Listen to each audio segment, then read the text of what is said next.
Hello everyone. Do you know who's the person who did India's biggest fraud or scam? It was Harshad Mehta. It was such a huge and impactful scam that we are still speaking about it even after more than 3 decades. Before getting into the scam history, let's take a look about Harshad Mehta himself.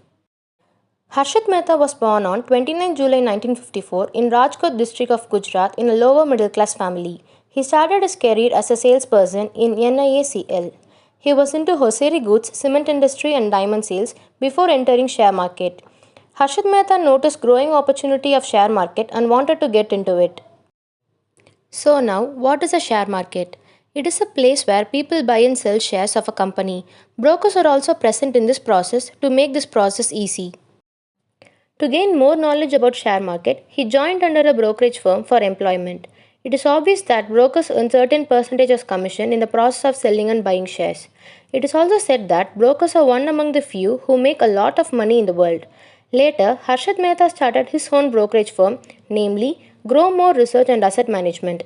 What this firm actually does is that it gives opinions or suggests its clients to invest in the shares of a particular firm, claiming it has greater opportunity for growth and profit making in future. He was once ruling the share market that he was called Amitabh Bachchan of share market or the big bull. Now let us look at his scams. Though his firm provided honest and genuine suggestions at the beginning, he later on started to suggest firms which didn't have any true potential for growth or profit in reality. So, what he did was he already had shares in those not so well doing firms. When he suggested that particular firm, investors started to demand it, leading to increase in the share value.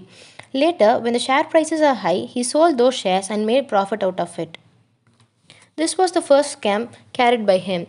The second scam was that as we borrow money from banks, banks also borrow money from each other with collateral. Like there are brokers in share market, there are also brokers present for banks borrowing money from another bank to ease the process. Harshad Mehta entered into banking sector as a middleman or broker between banks to lend and borrow money. He acted as a middleman where the lending bank lends money in his name and where in turn he gives that money to the borrowing bank with the bank security or collateral. After gaining trust of the banks, using the loopholes present in the banking system, he started to borrow money without any collateral.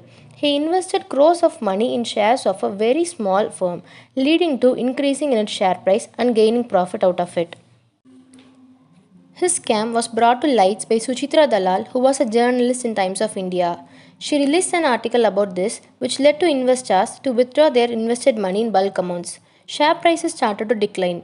Harshad Mehta was no more able to pay back the money borrowed. That was when RBI entered into the scene. Harshad Mehta was arrested by CBI on 9th November 1992 and was later released. He was filed with more than 72 criminal charges. In fact, he also holds the Guinness record for highest number of cases filed. Harshad Mehta also stated in a press meet that he paid 10 million to then Prime Minister P.V. Narasimha Rao. He was again arrested and imprisoned in 1999 by Bombay High Court. Later, he died on 2001 in prison due to heart attack. Impacts due to his scam was that banking system and share markets were collapsed. Many firms' share prices reduced drastically. Investors or the public were largely affected due to this.